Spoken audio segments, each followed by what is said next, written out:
Wickedness surrounds you. Psalm 59. Divine prayer against evil enemies.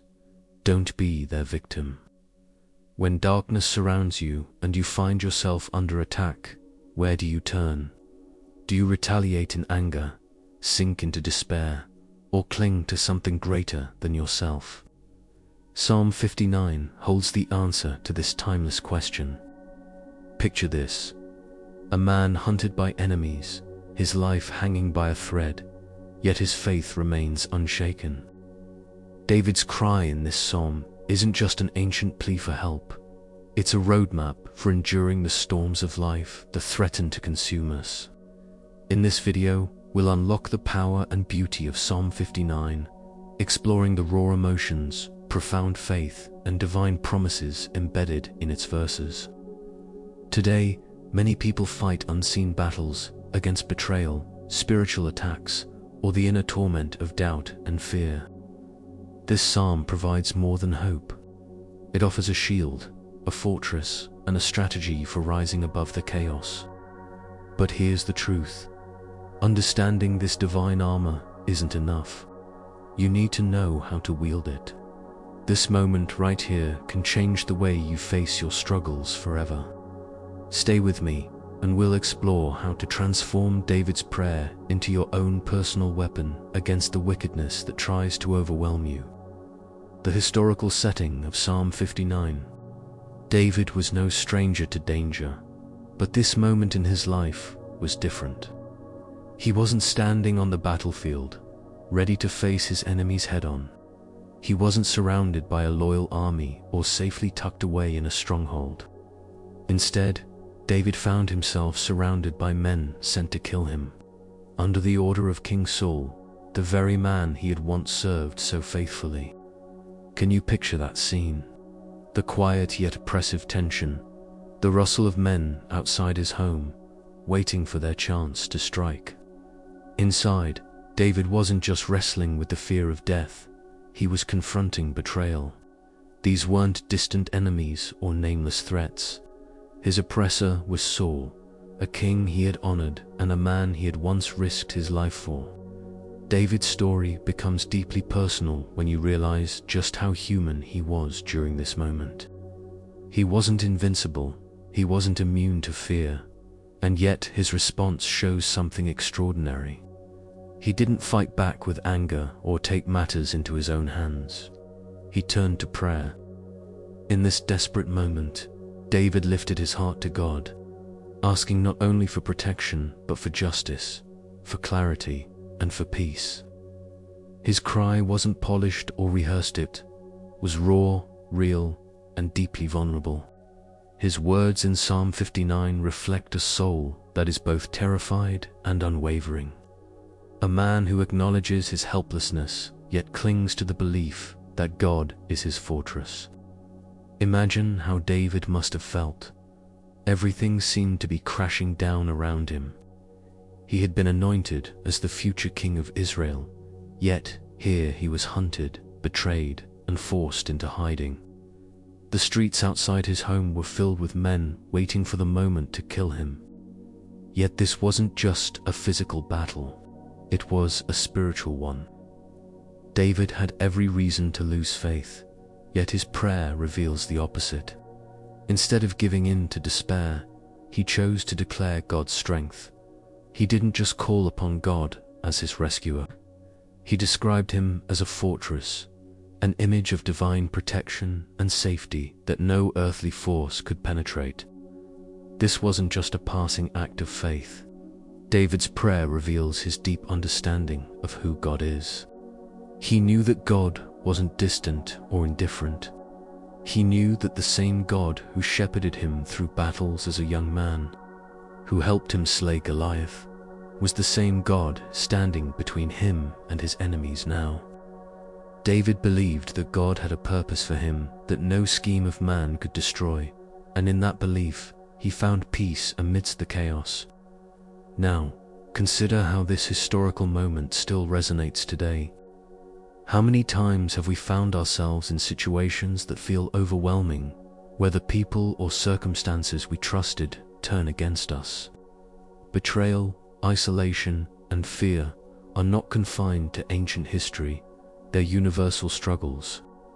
Sometimes the enemies we face aren't soldiers surrounding our homes, but toxic relationships that drain our spirit, anxieties that eat away at our peace, or self-doubt that keeps us paralyzed. David's story reminds us that no matter how great the threat, God can be our fortress too. Trust isn't always easy, especially when we feel surrounded, when wickedness seems to close in on every side.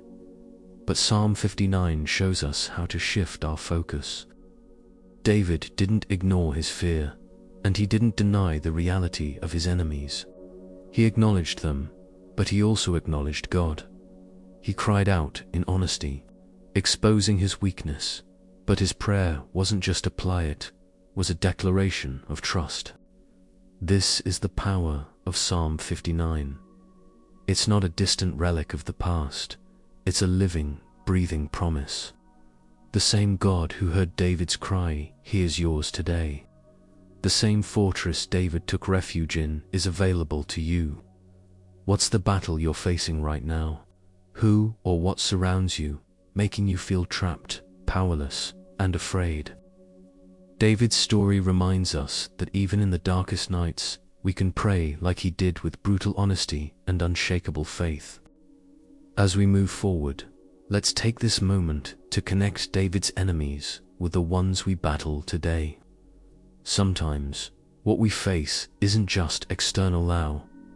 Greatest struggles may come from within.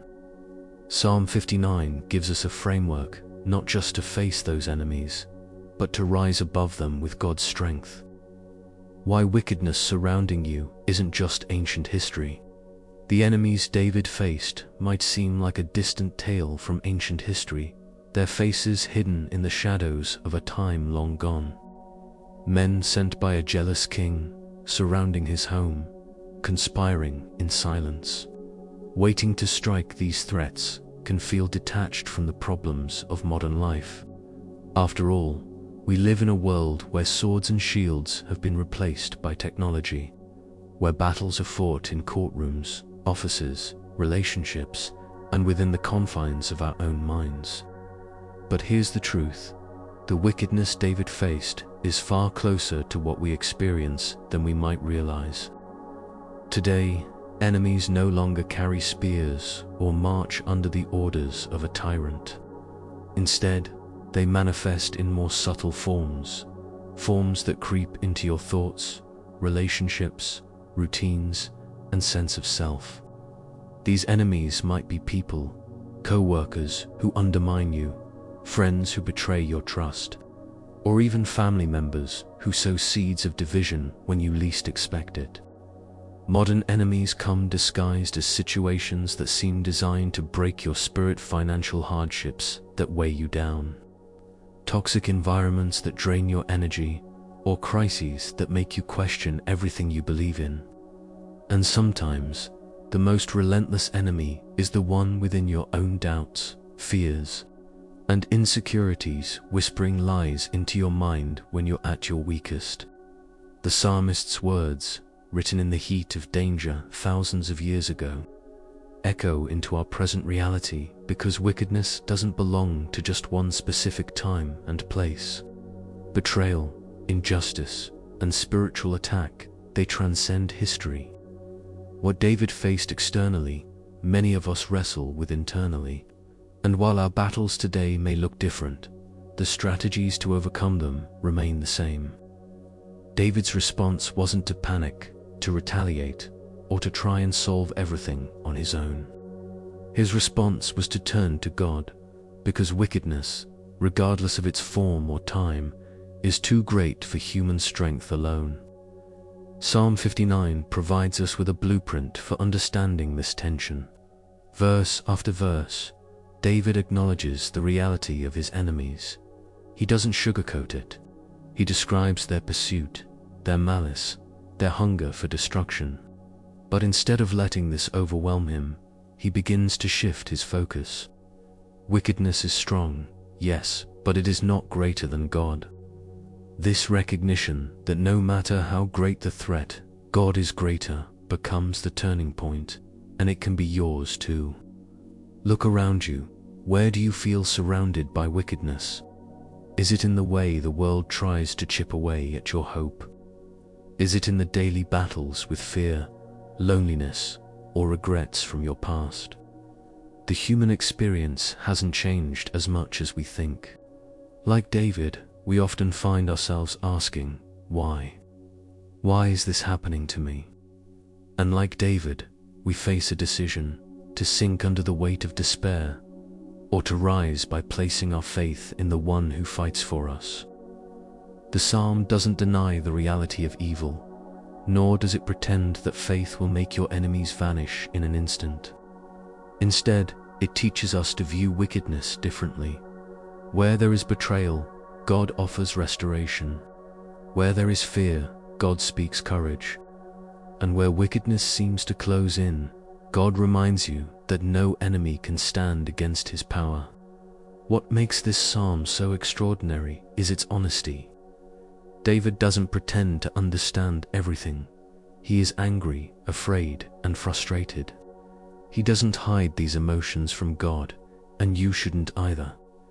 Perhaps that's one of the most valuable lessons we can take from this text. Faith is not the absence of fear, it's the decision to trust in the midst of it. In our world, external enemies are often less clearly defined. Jealousy, greed, pride, and pain. These forces operate subtly, but their goal is the same: to pull you further away from God. Whether it's social pressure to conform, the relentless demands of modern life that leave you spiritually drained, or relationships that wear you down instead of build you up, wickedness surrounds us all in one way or another. But here's the good news. Psalm 59 isn't just a list of grievances. It's a declaration of power. David doesn't just offer complaints, he proclaims who God is. When he calls God his fortress, his shield, his refuge, he's not speaking metaphorically. He's reminding himself and us that no matter how persistent the enemy, God's protection is steadfast. So, how does this ancient reality come alive today? It begins with recognizing that, like David, you don't have to engage in every battle that comes your way. Not every enemy requires your response, because God is already fighting for you. When you stop trying to face wickedness on your own and start leaning into God's promises, your perspective shifts. The conflict doesn't simply disappear, but your strength grows as you rely on the one who is infinitely stronger. The enemies we face, daily temptation, despair, chronic stress, aren't just obstacles. They're opportunities for faith. They force us to confront the truth. We can't do it alone. That's why this psalm resonates across time. It offers a path not just to survive in the face of wickedness, but to thrive spiritually, emotionally, and mentally despite it. Psalm 59 isn't a passive plea for rescue, it's a battle cry of resilience. As you reflect on what surrounds you, remember this truth. Wickedness may press in on all sides, but God has already placed a fortress around your soul. Emotional depth, the humanity in David's cry. David's cry in Psalm 59 is far more than a plea for help. It's a raw, vulnerable outpouring of the human soul in crisis. In these verses, we don't see a perfect hero or a detached warrior. We see a man deeply aware of his own limitations, struggling to reconcile his fear with his faith. This is what makes the psalm so powerful. It reflects the human experience in its purest form. David doesn't hold back his emotions. He speaks of his enemies' deceit, their relentless pursuit, their desire to see him fall. These aren't abstract threats. These are deeply personal attacks, and they cut straight to his heart like a blade. In David's words, we find ourselves, who among us hasn't felt overwhelmed by forces beyond our control?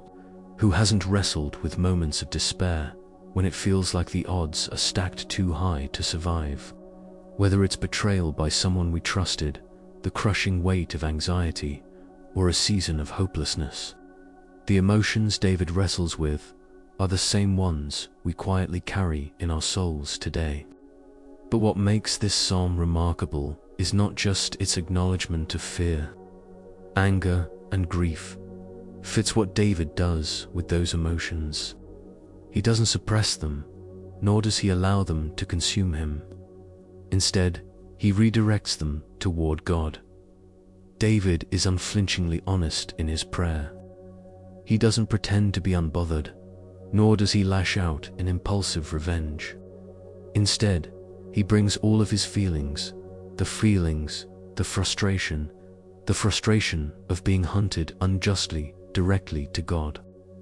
This act of total transparency shows us the power of taking our raw, unfiltered emotions to a God who is strong enough to handle them.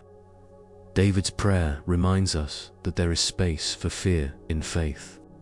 These two experiences, fear and faith, were not opposites, but coexist in tension in the heart of every believer.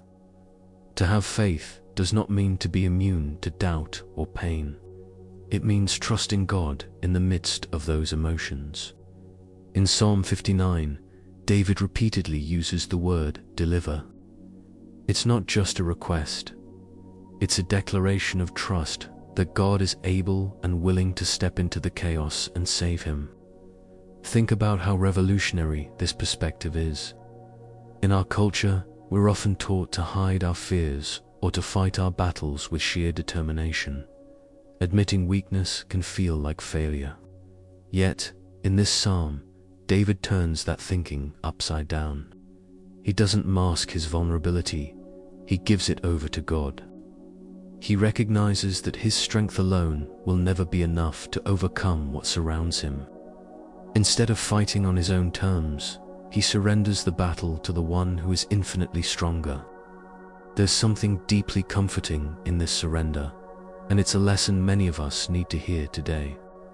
When you're wrestling with your own challenges, when toxic thoughts or difficult circumstances overwhelm your heart, the instinct is often to fight harder, to pretend you have it all together, or to simply give up.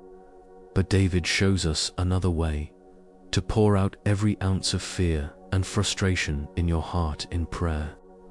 Not rehearsed, polished words, but the kind of honest prayer that comes from deep within. It's not about saying the right thing. It's about saying the real thing. As you listen to David's raw plea in this psalm, it's hard not to notice the remarkable shift that happens in his heart. The first part of his prayer is consumed by the reality of his enemies, their malice, their persistence, their cruelty. But as he continues to pray, the focus begins to change. The weight of his enemies' power begins to fade, and God's presence grows larger in his mind. By the end of the psalm, David isn't just crying out for deliverance, he's praising God for who he is. This shift is one of the most crucial takeaways from Psalm 59. It reveals that expressing our pain to God doesn't just release the weight of our emotions, it moves us to a place of surrender and worship. David begins with despair but ends with trust. He starts by pointing out the strength of his enemies but ends by declaring God as his fortress. This kind of transformation is only possible when we invite God into the deepest parts of our hearts, where our fears and doubts reside. In modern life, this shift matters more than ever. We live in a time of constant pressure to succeed, to keep up appearances, to manage everything on our own. But here's the truth that Psalm 59 teaches us: God's strength is perfected in our weakness. When we stop trying to control what surrounds us and start surrendering to God, we find a freedom that transcends the chaos of our circumstances. David's humanity in this psalm reminds us that it's okay to feel overwhelmed. It's okay to question why things are happening. It's okay to feel afraid. What matters is where we take those feelings. Are we allowing them to fester and control us, Or are we laying them at the feet of our Creator? Psalm 59 invites us to bring everything, all of our fears, frustrations, and even our anger to God, knowing that He is strong enough to carry them. As we reflect on David's emotional journey here, it becomes clear that vulnerability isn't a sign of weakness, it's an act of faith. By surrendering his emotions to God, David shows us how to transform fear into resilience and despair into hope. And as we prepare to examine the next part of this psalm, we'll see how these emotions, when entrusted to God, give way to a profound understanding of who God is and what He can do in the face of wickedness. God as the fortress. Why Psalm 59 reframes your perspective. When wickedness encircles you, when the storms of life tighten their grip and the darkness feels suffocating, the natural instinct is to look inward. You search for strength you don't have, strategies that fail, or solutions that only deepen the panic. But Psalm 59 offers a far greater alternative. David's words, spoken in the midst of desperation and danger, introduce a transformative metaphor: God as a fortress. This isn't just poetic imagery or comforting rhetoric. It's a truth that can completely reshape how we face adversity. Picture a fortress, not just a stone structure, but an impenetrable tower, unshaken by the fiercest storms or the most relentless enemies. It stands firm, offering safety, shelter, and a vantage point, no matter what turmoil rages below. For David, God wasn't merely a passive observer or distant authority. God was the fortress that surrounded him, the shelter he could run to, the stronghold no enemy could invade. This wasn't a concept David clung to lightly. It was based on his lived experience of God's protection and faithfulness in the face of overwhelming odds. The idea of God as a fortress is far more relevant to our lives than we often realize. Think about the challenges you're facing. Where do you currently seek refuge? Is it in distractions, trying to push aside the pain and pretend it isn't there? Is it in self-reliance, forcing yourself to bear a weight that grows heavier by the day? Or perhaps in people, hoping for validation, comfort, or solutions that they can't truly provide? What happens when those fortresses fail, when your strength runs dry, or when support falls short? That's where the power of God's role as a fortress comes into focus. In Psalm 59, David isn't denying the gravity of his situation. His cry is filled with anguish and urgency. He vividly describes his enemies as snarling dogs, prowling the city at night, seeking to tear him down. The idea of dependence on God as a fortress isn't born out of denial, it's born out of a fearless confrontation with reality. David sees his enemies clearly, but he chooses to place his trust in something greater than their schemes. This isn't blind optimism. It's a declaration of spiritual resilience grounded in the unshakable character of God. Consider what this means for your own life. A fortress isn't simply a place to escape danger. It's a stronghold from which you can regain your clarity and strength. When you take refuge in God, it doesn't mean the chaos immediately evaporates. The enemies may still prowl, the storms may still rage, but within the walls of God's protection, you find peace that surpasses your understanding. You realize that while the threats may feel overwhelming, they are powerless against God's might. David's perspective in Psalm 59 is one of profound confidence. He doesn't speak as someone who hopes God will deliver him. He speaks as someone who knows it. He isn't just asking for temporary safety. He's leaning into the permanence of God's protection. This is why the imagery of the fortress is so essential. A momentary hiding place might shield you briefly, but a fortress is enduring. God's protection, His strength, His guidance, they are lasting. There's a transformative power in realizing you are not your own defender. One of the most exhausting traps we fall into is the belief that we must fight every battle ourselves. That belief keeps us up at night, drains our energy, and leaves us feeling defeated before the fight even begins. Psalm 59 calls you to let go of that burden. God as your fortress means that there's no enemy too strong, no threat too great, no darkness too consuming that He cannot overcome. Now take a moment to reflect. Where do you need this fortress the most? Perhaps it's in your mind, where doubts and anxieties creep in, making you question whether you're enough. Maybe it's in your relationships, where betrayal or conflict threatens to break the connection you long for. Or maybe it's in your spirit, where the weight of unspoken struggles feels like too much to bear. Wherever the wickedness is pressing in, God's strength is already there, surrounding you, waiting for you to lean into it. David's cry in this psalm isn't just an invitation to take refuge. It's a call to shift your perspective. The enemies outside the fortress walls don't disappear, but within the safety of God's presence, their power diminishes. They lose their hold on you because now, in God's fortress, you see the truth. You are no longer alone. You are not defenseless. You are guarded by the one who cannot be defeated. This imagery of God as a fortress also introduces a critical shift in how we view the challenges we face.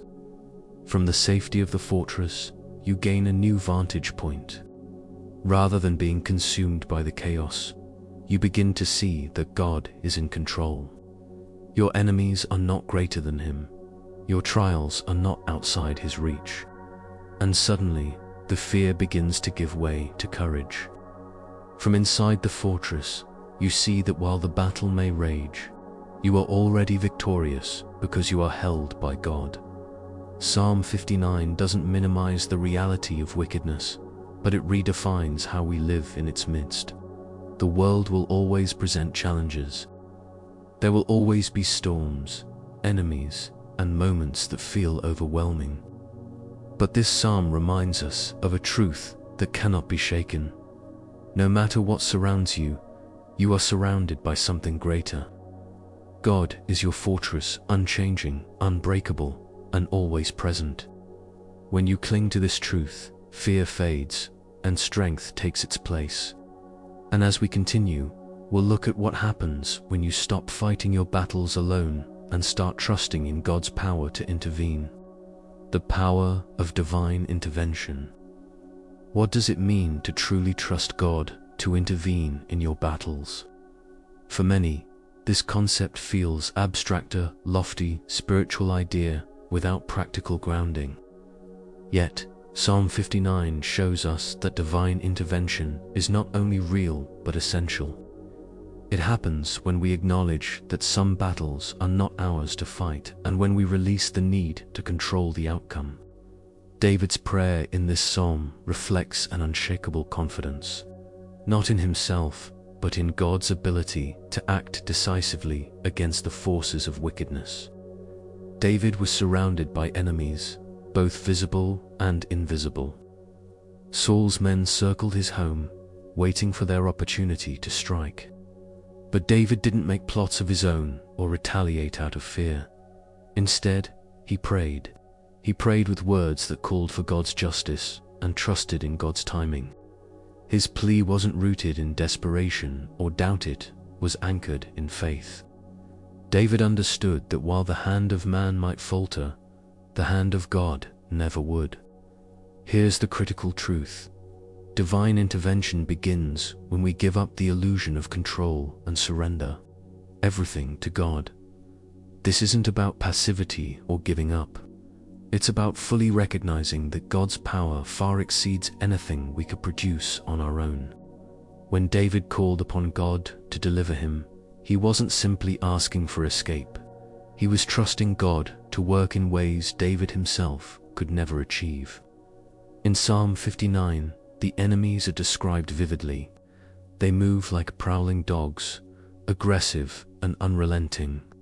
They spread lies, curse openly, and act with arrogance as though no one can stop them. David sees their wickedness clearly, but he doesn't magnify their power. Instead, he magnifies God's. He declares that God laughs at the nations, that he is sovereign over all, and that no scheme of man can defeat his plans. This perspective shift is at the heart of divine intervention, trusting that God's vision is greater than what we see in the moment. How often do we feel consumed by our enemies, by stress, anxiety, or fear, because we've forgotten this truth? Like David's enemies, the struggles we face often feel overwhelming. They circle us day and night, proving relentless in their attacks. Whether it's a person working against you, a situation that feels impossible, or your own inner battles, these forces love to convince us that we've lost before the fight has even begun. But Psalm 59 reminds us that God is never absent. He sees every struggle, hears every cry, and is already working, even when we can't yet see the results. Releasing control to God, however, doesn't mean the fight around us disappears immediately. It's not a promise of instant escape, but of unwavering presence and ultimate victory. David's prayer is a reminder that trusting in divine intervention involves patience. He knew that God's justice operates on his timeline, not ours.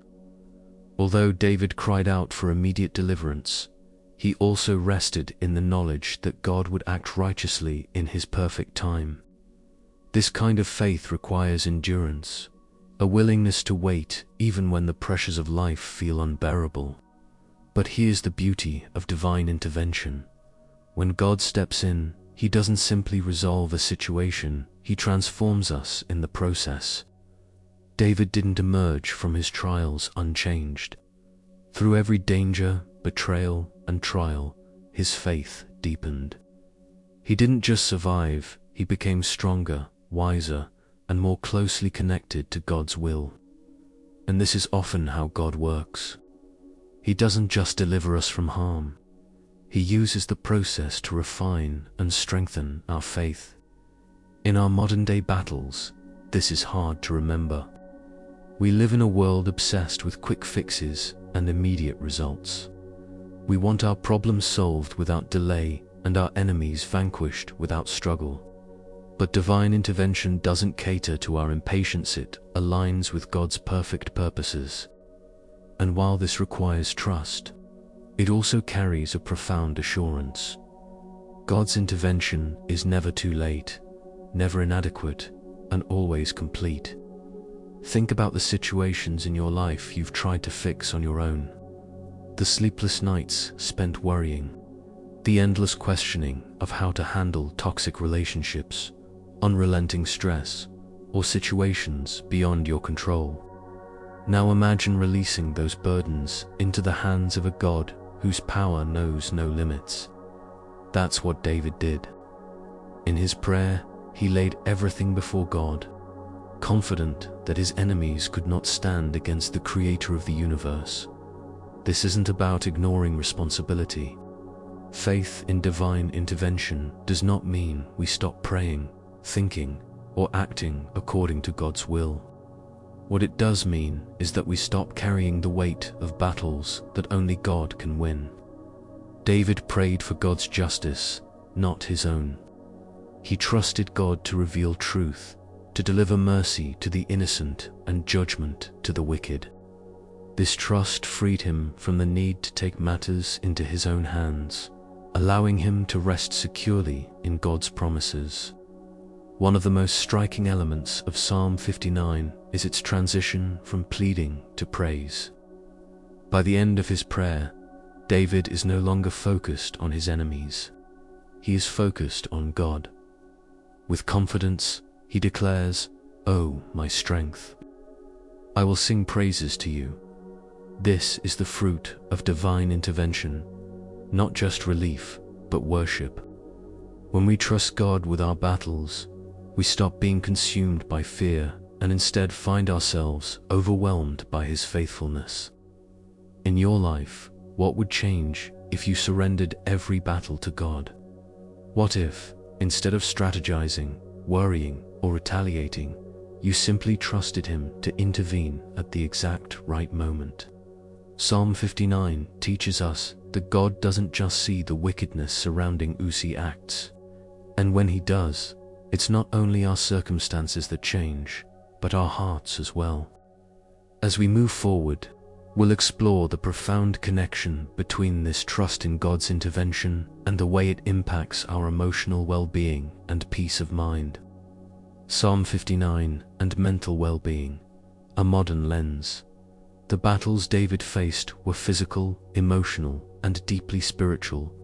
The enemies outside his home were real, their intentions deadly. But as we look at Psalm 59 through a modern lens, it becomes clear that the struggles we face today often aren't always external forces waiting to strike. Many of them are internal battlespheres, anxieties, doubts that seek to destabilize and overwhelm us.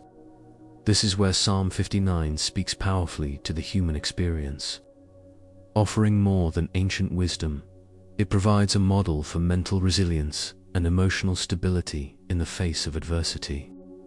The words of David in this psalm are raw, mirroring the overwhelming emotions we experience in moments of distress. He acknowledges his fear, frustration, and even his anger at the injustices he's experiencing. But what's astounding is how he processes these emotions. Instead of letting them fester, consuming his inner peace, he takes them to God. This act of prayer isn't just a spiritual exercise, it's a release, a profound emotional transfer from his heart to God's hands. Today, we live in a world where stress, anxiety, and mental fatigue have become nearly universal experiences. The constant pressure of work, relationships, and personal expectations weigh heavily on our minds. Social media feeds amplify negativity, bombarding us with comparisons, conflicts, and a sense of inadequacy. The enemies David describes in Psalm 59 feel all too familiar: aggressors that attack without rest, accusations that linger in the mind, circumstances that trap us in cycles of fear and grief. These modern-day battles, though unseen, are just as real and just as destructive. What makes Psalm 59 so relevant is its ability to offer a pathway out of this mental chaos. David doesn't deny the reality of his suffering. He confronts it. He speaks honestly and with clarity about the threats looming over him. But the key is what he does next. He shifts his focus. The psalm transitions from a narrative of distress to a declaration of trust. By the end of his prayer, David isn't dwelling on the strength of his enemies. He's exalting the power of God. This shift of perspective is critical, not only spiritually, but psychologically. Current research supports this ancient truth. Studies show that practices like prayer, gratitude, and meditation can significantly reduce stress and anxiety. When we focus our minds on something higher, something stable and constant, our bodies respond. Prayer, like the one David offers in Psalm 59, activates the brain's frontal lobe and diminishes the activity of the amygdala, the part of the brain responsible for the fight or flight response. In simple terms, prayer shifts us from a state of fear and reactivity to one of calm and clarity. The mental benefits of focusing on God as our fortress, as David does, are profound. Imagine having a safe space where the storms of life cannot reach you. In moments of trial, many of us turn to temporary distractions, binge-watching shows, endlessly scrolling through our phones, or seeking vindication through arguments and confrontation. These coping mechanisms might numb the pain briefly, but they don't provide lasting peace. Psalm 59 offers an alternative, an inner sanctuary immune to the chaos outside. David's declaration that God is my fortress becomes a mental anchor, a stabilizing truth that protects him from despair. The imagery of a fortress speaks to our deepest need for safety and reassurance, not just physically but emotionally. When we internalize the truth that God is unshakable, our minds begin to settle. Knowing that there's a greater power at work allows us to release the burdens that weigh us down. This isn't escapism, it's freedom. Psalm 59 also teaches us the value of reflection. David moves through a process in his prayer. First, he names the problem. He vividly describes the wickedness around him, but he doesn't stop at the pain. He uses his words to remind himself of who God is. This act of reflection rewires his focus. Instead of fixating on his attackers, he reclaims control of his mind by declaring God's strength, justice, and unfailing presence. For modern readers, this serves as a powerful lesson. Where we place our focus matters. Dwelling on fear magnifies it, but dwelling on God diminishes its power. This ability to shift our focus is at the core of mental resilience. It's not about pretending danger doesn't exist, but learning to see it within the larger context of God's protection. David's forthright honesty with God in prayer becomes a healthy release, allowing him to process his emotions without letting them consume him. How often do we suppress what we feel, pretending everything is fine, only to have those suppressed emotions surface in destructive ways? Psalm 59 gives us permission to bring our full selves, our fears, our anger, our doubts to God, trusting that He is big enough to handle them. There's also a profound connection between Psalm 59 and the practice of gratitude. As David transitions from fear to faith, from complaint to confidence, he ends his prayer on a note of praise. But I will sing of your strength. In the morning I will sing of your love. For you are my fortress, my refuge in times of trouble. Gratitude isn't just an afterthought. It's a perspective that reframes his entire situation. Studies have found that gratitude rewires the brain, improving mental well-being and increasing resilience in the face of challenges. By choosing to declare God's goodness even before the resolution comes, David models a gratitude-first mindset that protects his peace.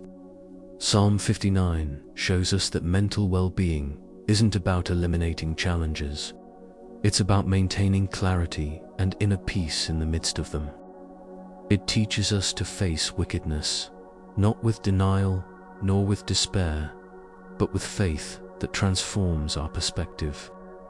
Whether it's through honest prayer, shifting focus, or practicing gratitude, this psalm offers tools to find sanctuary amid life's storms. As we go deeper, we'll explore how to take this ancient wisdom and apply it to our daily struggles, turning Psalm 59 into a practical guide for resilience and faith. Practical steps for applying Psalm 59 in daily life.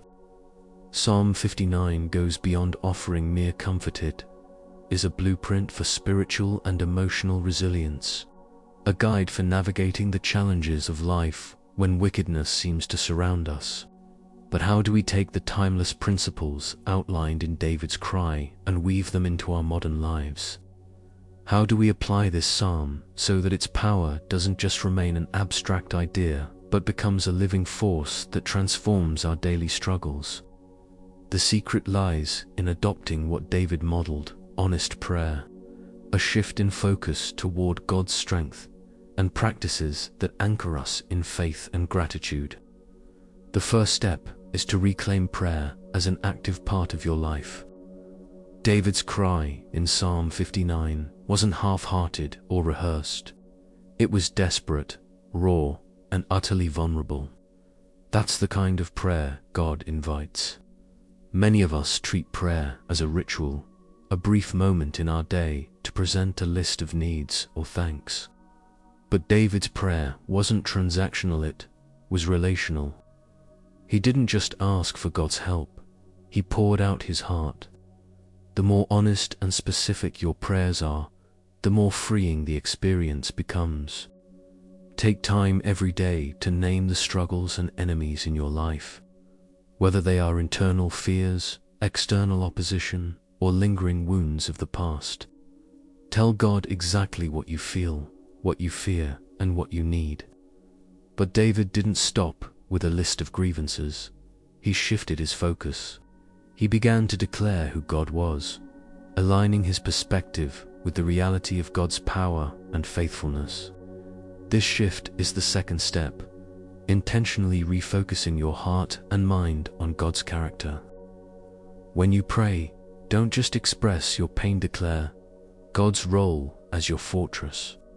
Remind yourself that while circumstances may feel overwhelming, God is unshakable. Read Psalm 59 aloud if needed, and let the words reinforce this truth. God is your strength, your refuge, and your safe place. The act of speaking these affirmations has the power to reframe how you see your challenges, redirecting your focus from fear to faith. The third step involves incorporating meditation into your day, even if just for a few moments. Meditation isn't simply about clearing your mind, but grounding it in God's promises. Take a verse from Psalm 59, "Like you are my fortress, my refuge in times of trouble," and reflect on it deeply. Breathe slowly, repeating the verse, allowing its truth to settle into your spirit. In the chaos of life, this practice creates a sanctuary within a mental fortress where God's peace resides, even when everything outside feels unstable. Another practical step is gratitude. As David transitions from his distress to worship in Psalm 59, he teaches us something revolutionary. Praising God is a weapon against despair. Gratitude shifts your focus from what is wrong to what is true. Make it a practice to end each prayer or reflection with praise and gratitude. This isn't denying your pain. It's affirming God's presence in the midst of it. Start small. Thank Him for the breath in your lungs, the sunrise, or the strength to keep moving forward. Over time, gratitude has the power to reshape not only your prayers, but your entire outlook on life. Psalm 59 also reminds us to surrender control. One of the hardest lessons to learn, especially in today's culture of self-reliance, is that not every battle can or should be fought alone. Some battles are meant to be placed entirely in God's hands. This isn't a passive surrender, but an act of trust. David's words in the psalm show us that surrender is not giving up, it's giving over. When you consciously let go of your need to control every detail, you free yourself to rest in God. Identify the areas of your life where you're fighting battles you can't win on your own, and ask God to step in. Finally, Psalm 59 challenges us to live with a long-term perspective. David's enemies didn't vanish the moment he prayed. He still faced danger, but his outlook changed. His trust wasn't fixated on immediate results. It was anchored in the knowledge that God's justice and protection were certain, even if delayed. In your own life, this perspective can be transformative. When you feel stuck, remind yourself that God's timing is perfect. He is neither early nor late, and His intervention is always for your ultimate good. Trusting in His timing frees you from the constant pressure of needing to fix everything now. To put these steps into practice, try starting your day with a deliberate focus on the truths of Psalm 59 before turning to your phone, the news, or your to-do list. Spend the first moments of your day praying, meditating, and declaring God as your fortress. If you can, write down one specific area of your life where you're seeking His protection and keep it before Him throughout the day. When challenges arise, take a breath, revisit His promises, and remind yourself that you are not alone. God is your refuge. As you incorporate these practices into your daily routine, remember that spiritual growth is a process. David's faith wasn't built in a single moment. It was refined through years of trust, prayer, and surrender. Likewise, the path to applying Psalm 59 in your life isn't about perfection, it's about persistence. Psalm 59, at its core, is a call to transfer your burdens to God while standing firm in His strength. It's a call to see struggles as opportunities to trust deeper, to create space for God to intervene, and to find peace in His unshakable presence. As we continue, we'll delve into how faith and gratitude, when practiced together, create a mindset that allows us to overcome life's enemies with boldness and resilience, overcoming modern enemies with faith and gratitude. Faith and gratitude wield a power that goes beyond confronting challenges. They transform the way we experience life's battles. Psalm 5:9 isn't just a prayer of protection, it's a manifesto for rising above everything that seeks to weaken and break us. David's enemies, while physical and immediate, symbolize the deeper, more lasting struggles we all face. Fear, doubt, insecurity, temptation, and the pressures of the modern world. Overcoming these enemies isn't about force or willpower, it's about deliberately inviting God into your battles, while practicing gratitude to shift your perspective.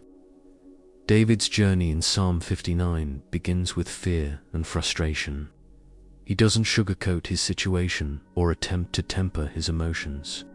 He pours everything into his prayer, facing the reality of a relentless enemy on the verge of destroying him. But what's fascinating is that David doesn't stop at describing the wickedness around him.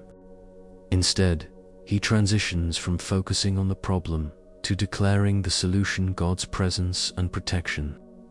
In modern life, many of our struggles begin in the unseen. Our greatest enemies are often the thoughts we allow to take root in our minds. Fear convinces us that it's the final word on our future. Doubt whispers that we're not enough, that we can't succeed, that we're unloved. Comparison, magnified through today's social pressures, leaves us caught in a cycle of inadequacy, wondering if we'll ever measure up. These emotions, though invisible, are just as real as the men who surrounded David's home. And just as David cried out to God to rise above his circumstances, we are called to trust God to help us defeat the internal battles that threaten to crush our spirit. Here is the truth Psalm 59 teaches us. Faith and gratitude are your most powerful weapons against life's enemies. Faith isn't just a vague hope that things will improve. Someday it's a grounding trust in the nature and promises of God. When David declares God to be his fortress and refuge, he's not wishing for protection, he's proclaiming it. His faith shifts his focus from his enemies to the character of God, a hand that does not fail, a shield that cannot be broken. This act of refocusing is critical in today's world. How often do we feed into our struggles by fixating on them? Negative thoughts, repeated over and over in our minds, begin to feel like undeniable truths. When facing failure or rejection, it's easy to replay those moments in our heads, each repetition deepening the sense of defeat. But faith invites us to step outside of those mental loops and into the promises of God. It challenges us to trust that no matter how disordered things seem, God's order is already at work. Faith, however, doesn't stand alone. Gratitude is its companion, and together they create a mindset that transforms how we think. Gratitude interrupts fear. It forces us to acknowledge that even in difficulty, God is present and faithful. David models this in Psalm 59 when he transitions from fear to praise, writing, "But I will sing of your strength. In the morning I will sing of your love." Do you see how powerful this is? His circumstances hadn't changed yet. Saul's men were still surrounding his home, but David chose to declare what he knew to be true about God rather than what he felt about his situation. Gratitude isn't just a spiritual practice, it's a mental exercise that alters your perspective. Research backs this up. Studies show that expressing gratitude rewires your brain, reducing stress and improving emotional resilience. When fear and doubt dominate your thoughts, gratitude offers a way out. It reminds you of God's past faithfulness and invites you to hope in His future provision. David didn't wait until the danger was gone to praise God.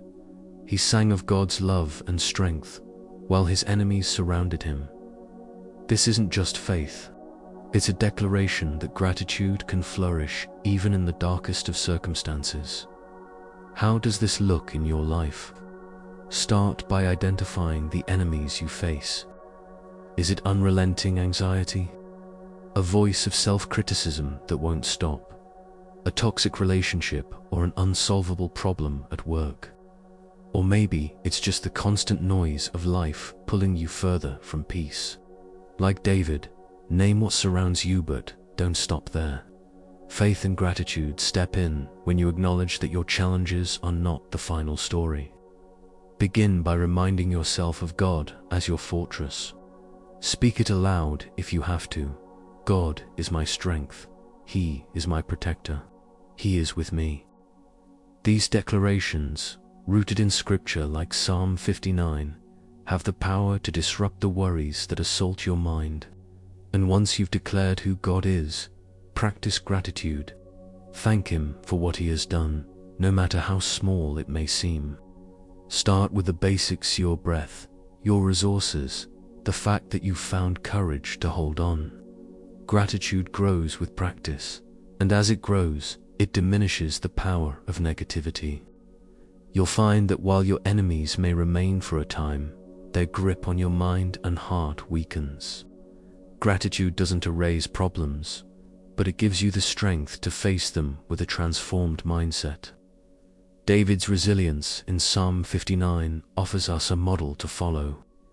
He teaches us not to deny pain, but to approach it with an unshakable belief that God is greater. Through faith, he trusts God's intervention. Through gratitude, he declares God's goodness before he even sees the outcome. This is how we overcome, not by removing every obstacle, but by refusing to allow those obstacles to rule over us. Today, take a moment to look at your own struggles. What enemies surround you? Instead of fearing them, reframe them. Let faith remind you that God is bigger.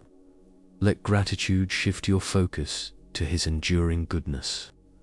And as we turn to the final chapter, we'll explore how God uses the battles we face to strengthen us, turning our testimonies into weapons of courage for others. Overcoming modern enemies with faith and gratitude. Faith and gratitude are more than spiritual concepts. They are tools of transformation. Psalm 59 demonstrates their power, showing how David overcame the overwhelming forces against him, not by physical might, but through a heart anchored in trust and praise. While David's enemies were flesh and blood, the challenges we face today often take different forms. Fear, anxiety, stress, and doubt are some of the most insidious enemies we encounter, lingering in our minds and hearts day after day. To overcome them, we must adopt the same approach David did. We must shift our focus from what we fear to the one who promises to deliver us. David begins Psalm 59 in a place of desperation, crying out to God with honest, urgent words. He paints a vivid picture of his enemies' brutality, describing them as snarling, prowling dogs eager to bring him down. These enemies weren't simply outside David's home, they represented a relentless attack on his peace, his calling, and his future. And yet, despite this, David's prayer isn't one of mere despair.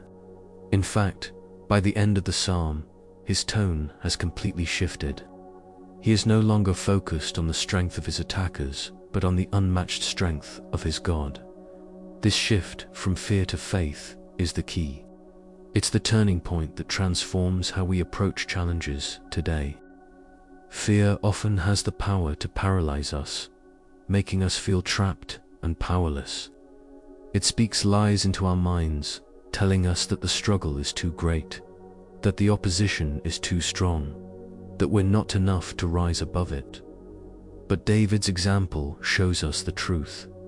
Fear doesn't have the final word. Faith does. Faith is the act of declaring, even in the midst of chaos, that God is greater than anything coming against us. It's an intentional choice to trust what He says over what we see. Faith, however, isn't just about trusting that God exists. It's about believing in His active presence in your life. This is what David clung to. He didn't simply cry out for a far-off, distant deity to intervene. He called on His fortress, His refuge, the God who had proven Himself faithful time and time again. David's faith wasn't based on wishful thinking. It was rooted in experience. He had seen God's deliverance before, and he trusted that He would deliver him again. And this is the foundation for overcoming modern enemies. Remembering how God has worked in the past, and trusting that He will work again.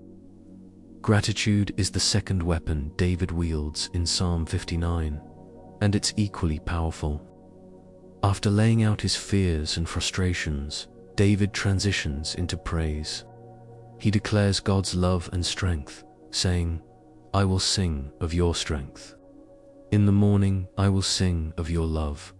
This declaration isn't the result of his enemies disappearing. They're still there. But David recognizes something profound. The circumstances surrounding him do not dictate God's character. God is good in the storm, just as He is in the calm. And praising Him despite the presence of trouble is an act of defiance against fear.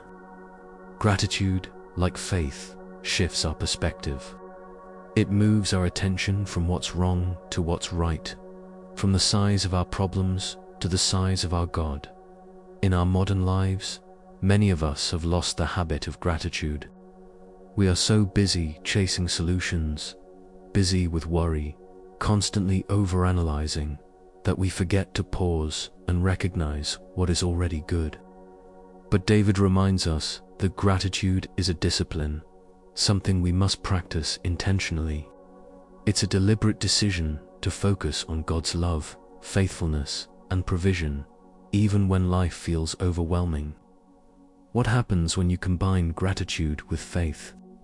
You take back control of your inner world, even when the outside world feels chaotic. Faith reminds you that God is bigger than the challenges you face. Gratitude keeps you grounded in who God already is and what He has already done for you. Together, they create a force so powerful it dismantles the lies of fear, silences the noise of anxiety, and restores peace to your mind and spirit. Think about the enemies you may be facing today. It could be a financial struggle that keeps you awake at night, a relationship that feels broken beyond repair, or an internal battle with thoughts that undermine your confidence and joy. These enemies thrive on your focus. They grow stronger the more time and energy you give them. Faith and gratitude disrupt this process. When you choose to turn your attention away from the size of the problem and toward God's promises, the grip of fear begins to loosen. When you give thanks for what you already have, no matter how small it seems, you remind yourself of God's goodness, and suddenly the weight of the problem feels lighter. This process isn't always easy, especially in a world that constantly demands more from us.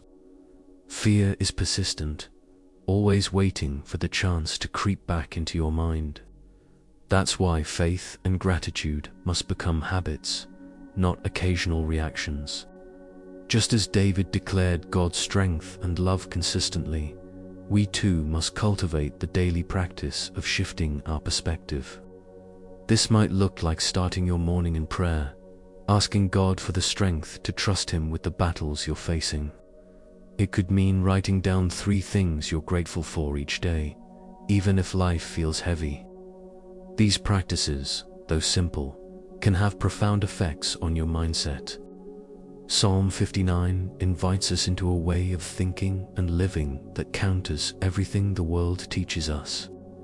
Culture says to focus on our problems, to solve everything ourselves, to seek validation and success as antidotes to fear. But David's prayer shows us a higher way. When he stood surrounded by wickedness, he didn't lash out or panic. He prayed, he trusted, he gave thanks. And in doing so, he overcame the power of his enemies, not just externally, but internally. The modern enemies we face, whether they are visible or hidden, don't stand a chance against a heart anchored in faith and gratitude. These forces change everything. Faith proves that God is faithful even in the storm. Gratitude reminds us that His provision is already at work, even when we can't yet see the resolution. Together, they become a shield that protects your heart and mind, allowing you to move forward with courage. As we close, consider what would happen if you approached every challenge with faith and gratitude. What could change in your life if, instead of fixating on the fear, you chose to sing praises, as David did? What if every battle became an opportunity to witness God's power? Psalm 59 offers that invitation, calling us to rise above wickedness, not through strength of our own, but through the strength of the God who surrounds us, turning battles into testimonies. The story of Psalm 59 doesn't end with David's cry for help or his declaration of faith. The beauty of this psalm lies in what it represents: the transformation of a desperate moment into a lasting testimony of God's power and faithfulness. David's struggles were real, his enemies relentless, and his fears valid. Yet, because of how he responded with prayer, trust, and praise, his experience became more than just survival. It became a testimony that would inspire and strengthen others for generations. Similarly, the battles you face today aren't just obstacles to overcome, they're opportunities for God to work in your life in ways that will strengthen your faith and turn your trials into a source of hope for others. David could have looked at his situation and seen only despair. After all, he was anointed as the future king of Israel, chosen by God, yet here he was, hunted by a jealous ruler and betrayed by those who aligned themselves with Saul. It would have been easy for David to doubt the promises God had made to him. But instead of letting the circumstances define his faith, he allowed his faith to redefine the circumstances. David didn't minimize the danger, nor did he deny the reality of what he was facing. But he also didn't let those realities overshadow the truth of God's sovereignty. This decision to respond with trust rather than despair is what allowed his battle to become a testimony. Your own struggles have the same potential. The pain and challenges you face are not random or meaningless. They are moments that God can use to reveal His power and grow your faith. But this transformation requires trust and surrender. Like David, you must choose to believe that even in the darkest moments, God is at work. You must decide to see your struggles not as setbacks, but as setups for God to show His strength. When you lay your battles before Him and acknowledge His sovereignty over them, you create space for Him to intervene and bring about a victory that's greater than anything you could achieve on your own. What's remarkable about Psalm 59 is how it transforms from a cry of desperation to a song of praise. David begins by pleading for deliverance, describing in vivid detail the wickedness of his enemies. But by the end of the psalm, his tone has completely changed. He declares, "You are my strength, I sing praise to you. You, God, are my fortress, my God on whom I can rely." David's battle became the foundation of his worship. It was through his experience of opposition that he came to know God more deeply as his protector and savior. Without the battle, there would be no testimony of deliverance. Without the enemies, there would be no opportunity to declare God's justice and faithfulness. In your own life, think about the battles you've already faced and come through. How many times did you think you wouldn't make it, only to find that God's provision sustained you? How often did a situation seem hopeless, only for God to intervene in a way that strengthened your character or opened new doors? These moments serve as reminders that the same God who delivered you before is still active in your life today. They also become the stories you share with others, your personal testimonies of His goodness. The concept of testimony is deeply powerful because it goes beyond your own experience. When you share how God has worked in your life, you give others courage to trust Him with their own battles. Testimonies are contagious. They spread hope, encourage faith, and remind us all that we are not alone in our struggles. David's testimony in Psalm 59, written thousands of years ago, continues to encourage people today because it points to a truth that transcends time. God is faithful, and His power is greater than any enemy we face. Your story has the capacity to do the same. But turning a battle into a testimony doesn't happen automatically. It requires you to respond to challenges in a way that reflects trust in God. This begins with perspective. When you're in the midst of a battle, it's easy to focus solely on the problem. But testimony-minded faith looks beyond the immediate struggle and sees the bigger picture of what God might be doing. That means asking yourself, even in difficult moments, what is God teaching me through this? How might He be using this situation to grow my faith or strengthen my character? How could this experience encourage someone else in the future? The process also involves gratitude, thanking God for what He's already done and what He's still doing, even if the outcome isn't yet clear. Gratitude shifts your focus from fear to faith, from frustration to hope. When you start thanking God in the middle of a storm, something incredible happens. You begin to see the storm differently. It no longer feels like a threat, but an opportunity to experience God's provision and power in a new way. Another key part of building a testimony is endurance. David didn't see Saul's men retreat the moment he prayed. Deliverance didn't happen in an instant. But what sets his story apart is his decision to remain faithful, even in the waiting. This is often where the hardest spiritual work happens. It's one thing to believe in God's power when the outcome is clear, but it's another to trust Him when you're still surrounded, when your enemies haven't backed down, when the healing or breakthrough hasn't yet arrived. Endurance builds faith, and faith produces a testimony worth sharing. Finally, turning a battle into a testimony requires you to share it. It sounds simple, but many of us hesitate to talk about what God has done for us. We worry we might sound boastful, or we fear judgment. But your testimony isn't about drawing attention to yourself. It's about glorifying God and pointing others toward His strength. When David penned the words of Psalm 59, he wasn't writing for himself alone. His story was meant to inspire generations, to remind believers that God is a fortress we can rely on in every trial. So, what battle are you facing today? What enemy feels overwhelming, like it's closing in on every side? Instead of seeing it as an obstacle, consider how God might be using it to build your story. Trust that He is working, even now, to turn your pain into purpose, your fear into faith, and your struggle into a testimony. As you walk through this season, keep your heart fixed on the truth that God is always faithful, always present, and always strong enough to deliver you. And when victory comes, it will remember to share it, letting your journey become a source of hope for someone else who feels surrounded by battle. Your testimony, like David's, will outlive the moment. It will serve